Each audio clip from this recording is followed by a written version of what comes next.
안녕하세요. 에스라 성경학교의 김윤희 교수입니다. 제가 초등학교 시절에 읽은 전래동화에 의좋은 형제라는 것이 있습니다. 무슨 일이든 서로 도우며 함께하는 형과 아우가 살았습니다. 어느 해 농사가 대풍이 되었습니다. 분이 한번 오늘은 직접 연결시켜 보시기 바랍니다.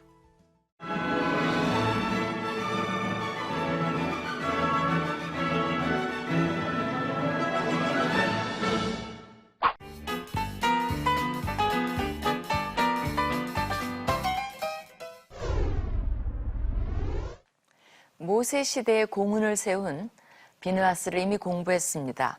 이번에는 그가 여호수아 시대에 활약을 펼칩니다. 어떤 사건이 일어났을까요? 여호수아가 정복을 다 마쳤습니다. 백성들이 정복한 가나안 땅을 분배받고 정착하기 시작했습니다. 이제 그동안 동고동락을 함께 해왔던 요단 동편의 지파들이 가족들의 품으로 돌아갈 차례입니다. 여호수아가 그 요단 동편에 속해 있는 두 지파 반을 모아놓고 그들에게 귀한 메시지를 주고 축복해서 돌려보냅니다. 여호수아는 이들이 여호와의 종 모세가 명한 것을 다 지켰고 또 여호수아가 명령한 모든 일을 순종했으며 하나님 여호와께서 명령하신 책임을 지켰다는 말로 그들의 순종을 3중에 걸쳐 강조합니다. 그들이 이제까지 전쟁 내내 얼마나 충성스러웠는지를 칭찬합니다. 이들에게 모세가 명령한 것은 무엇이었을까요? 이 두 지파 반은 모세가 살아있을 때 자신들은 요단 서편의 땅이 아니라 동편의 땅에서 살기를 간청합니다. 모세가 이에 대해 조건을 내겁니다. 그러면 좋소. 여러분의 말대로 여러분은 무장을 하고 요단강을 건너 여호와께서 원수들을 다 쫓아내실 때까지 싸우시오. 그 땅이 여호와 앞에서 완전히 정복되면 여러분은 여호와와 이스라엘 백성에 대한 의무를 다한 셈이 되므로 다시 이곳으로 돌아와도 됩니다. 그리고 이 땅은 여호와께서 인정하시는 여러분의 소유가 될 것입니다. 그러나 만일 여러분이 이렇게 하지 않으면 여러분은 여호와께 죄를 범한 것이 되어 그 죄의 대가를 치러야 할 것입니다. 라고 모세가 말합니다. 모세에게 한 이 약속을 이들은 지켰습니다. 여호수아가 이 지파들을 축복해서 보냈다는 말도 2번이나 나옵니다. 정말 이들은 축복을 받을 만하게 정복이 끝날 때까지 의리와 신의를 지켜 목숨을 다해 함께 싸웠습니다. 돌아갈 권리를 스스로 얻은 것입니다.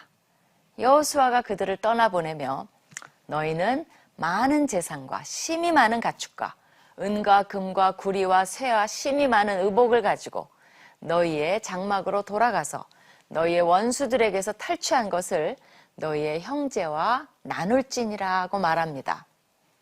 그들이 전쟁을 함께한 대가로 많은 전리품과 물질을 얻었습니다. 큰 보상이 된 셈입니다. 이들 두 지파 반, 즉 르우벤 지파와 갓 지파와 므낫세 반, 2분의 1 지파죠.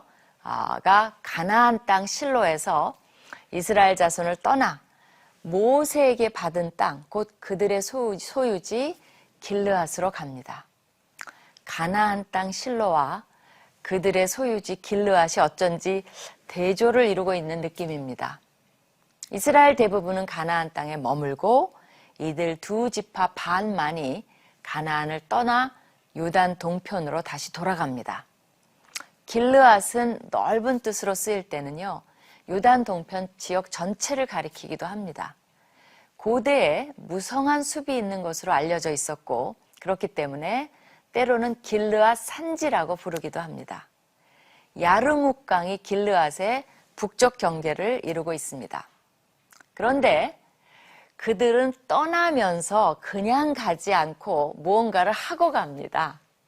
르벤 지파와 므낫세 반 지파가 가나안 땅 요단 언덕가에 이르자 거기서 요단가에 제단을 쌓았는데 보기에 큰 단이었더라고 10절은 기록하고 있습니다. 가나안 땅 쪽에 제단을 세우고 갑니다. 보기에 큰 제단이라는 말이 함축하듯이 그들 자신이 보기에도 아주 만족할 만한 작품이었음을 가르쳐 줍니다. 문제는 하나님께서 제단을 세우고 제사를 지내는 곳은 오직 하나님 여호와께서 택하신 곳이어야 함을 이미 모세를 통해서 여러 번 강조한 바입니다. 그 기록이 신명기에 나옵니다. 그리고 이미 여호와의 제단은 실로에 있었으므로 또 다른 제단을 세운다는 것은 있을 수가 없는 일입니다. 이스라엘 자손이 이 요단가에 세운 제단 소식을 듣게 됩니다. 이를 듣고 이스라엘 자손의 온 회중이 실로에 모여서 회의를 합니다. 그 결과는 싸우러 갑시다입니다. 싸웁시다 우리. 전쟁을 불사하겠다는 것입니다. 왜냐하면 하나님이 세우지 말라고 한 제단을 함부로 세운 그들을 용서할 수 없다는 것입니다. 이 문제를 해결하기 위해 대표단을 구성하는데 각 지파에서 한 지도자씩 10 지도자를 뽑습니다. 요단 서편에 있는 지파들은 모두 9지파 반이죠. 2분의 1이죠. 그래서 모두 10명인데 이들은 각 가문의 어른들이기도 하고 또 천부장들로서 일종의 군단 수령관들입니다. 이들을 이끌고 갈 사람으로 선택한 인물이 다름 아닌 제사장 비느하스입니다. 왜 하필 제사장이 앞장섰을까요? 일단은 이 일이 단순히 군사적 성질의 것이 아니라 제단에 관한 것이기 때문에 제사장을 대표로 내세운 것은 현명하고 타당합니다. 또한 그럼에도 불구하고 천부장들이 대표로 가는 것은 여차하면 이것이 전쟁으로 진행될 수도 있기 때문입니다. 이게 웬 말입니까? 이들은 가나안인들과의 전쟁을 막 마치고 비로소 안식을 되찾았습니다. 이 2지파 반도 축복을 받고 가족들의 품으로 막 돌아간 순간입니다.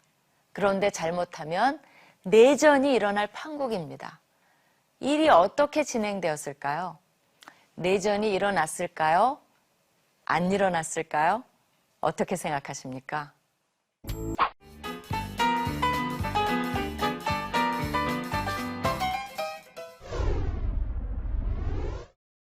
자, 이제 대표단이 길르앗 쪽으로 갑니다. 거기서 막 정착한 2지파 반, 2분의 1지파를 모아놓고 너희가 어찌하여 이스라엘 하나님께 범죄하여 오늘 여호와를 따르는 데서 돌아서서 너희를 위하여 제단을 쌓아 너희가 오늘 여호와께 거역하고자 하느냐라고 말합니다. 이 언어를 한번 보세요. 하나님께 범죄, 여호와를 따르는 데서 돌이켜서 여호와께 거역, 이렇게 3중으로 그들의 행위를 잘못된 것으로 고발합니다. 이렇게 대표단이 과격한 언어를 쓰는 데는 다 그럴 만한 이유가 있습니다. 그들이 과거의 뼈아픈 역사를 통해서 교훈을 배운 결과입니다. 2가지 과거의 사건을 언급합니다. 첫 번째 사건은 지난 시간에 배운 민수기 25장의 바알보올 사건입니다. 부올의 죄악으로 말미암아 여호와의 회중에 재앙이 내렸으나 오늘까지 우리가 그 죄에서 정결함을 받지 못하였거늘 그 죄악이 우리에게 부족하여서 오늘 너희가 돌이켜 여호와를 따르지 아니하려고 하느냐? 너희가 오늘 여호와를 배역하면 내일은 그가 이스라엘 온 회중에게 진노하시리라고 말합니다. 바알보올 사건 기억하시나요?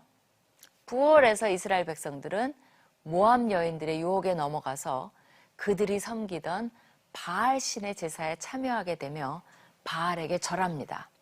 이 사건 때문에 여호와께서 진노하심으로 24,000명이 연병으로 죽게 됩니다. 자그만치 24,000명입니다. 오늘까지 우리가 그 죄에서 정결함을 받지 못하였다라는 것은 아직도 우상을 섬긴 그 죄의 잔재가 완전히 없어지지 않고 백성 중에 남아있다는 뜻입니다. 그 죄가 다시 반복된다면 이번에는 얼마나 더 무서운 진노가 이스라엘 전체에 미칠지 모른다는 겁니다. 그것도 오늘 배역하면 내일 심판이 임할지도 모른다는 것입니다. 상황이 긴급함을 말합니다. 그들은 여호와께 배역한 결과의 대가가 얼마나 크고 무서운 것인가를 뼈저리게 알고 있었습니다. 요단 서편 이스라엘 백성들은 동편 이스라엘 백성들이 세운 제단을 우상 숭배의 형태로 해석했습니다. 거기에 대한 해결책을 제시합니다. 너희의 소유주가 만일 깨끗하지 아니하거든, 그 우상 숭배 때문에요, 여호와의 성막이 있는 여호와의 소유지로 건너와서 우리 중에서 소유주를 나누어 가질 것이니라. 오직 우리 하나님 여호와의 제단 외에 다른 제단을 쌓음으로 여호와를 거역하지 말며 우리에게도 거역하지 말라는 것입니다. 이 요단 서편의 이 지파들은요, 자신들의 소유를 공유할 의사까지 보입니다. 우리 땅 내줄 테니 같이 와서 살자는 것입니다. 다만 하나님 외에 다른 제단에서 다른 신에게 예배를 드릴 바에는 차라리 강을 건너와서 함께 살면서 오직 여호와만 예배하자는 것입니다. 어떻습니까? 이들의 생각이 훌륭하지 않습니까? 이들은 역사를 통해 교훈을 확실히 배운 것입니다. 우리나라 사람들의 단점 중에 하나로 꼽는 것이 너무나 쉽게 잊어버린다는 것입니다. 무슨 일만 나면 생전 잊지 않을 것처럼 하다가 조금 지나면 금방 언제 그랬냐는 듯이 일상으로 돌아가 버립니다. 그런데 이스라엘 백성들은 이번만큼은 확실하게 과거의 악몽의 역사를 되풀이하지 않겠다는 각오를 단단히 한 것 같습니다. 하나님의 진노를 두려워합니다. 이들은 하나님을 경외하기 시작한 것입니다. 이것이 믿음입니다. 그렇기 때문에 바알 부올의 영웅이었던 비느하스가 여기에서도 문제의 해결사로 뽑힌 것입니다. 두 번째 역사적 사건으로 언급한 것은 아간 사건입니다. 이것은 가나안 땅 정복 기간 중에 일어난 사건입니다. 그렇게 오래된 사건이 아닌 아직도 유통기한이 지나지 않은 싱싱한 사건이라고 할 수 있습니다. 세라의 아들 아간이 온전히 바친 물건에 대하여 범죄함으로 이스라엘 온 회중에 진노가 임하지 아니하였느냐? 그의 죄악으로 멸망한 자가 그 한 사람만이 아니었느니라 라고 경고합니다. 이것은 한 사람의 죄로 말미암아 이스라엘 온 회중이 고통당한 사례를 든 것입니다. 한 사람의 죄악으로 멸망한 자가 많았습니다. 이것이 연대 책임의 원칙입니다.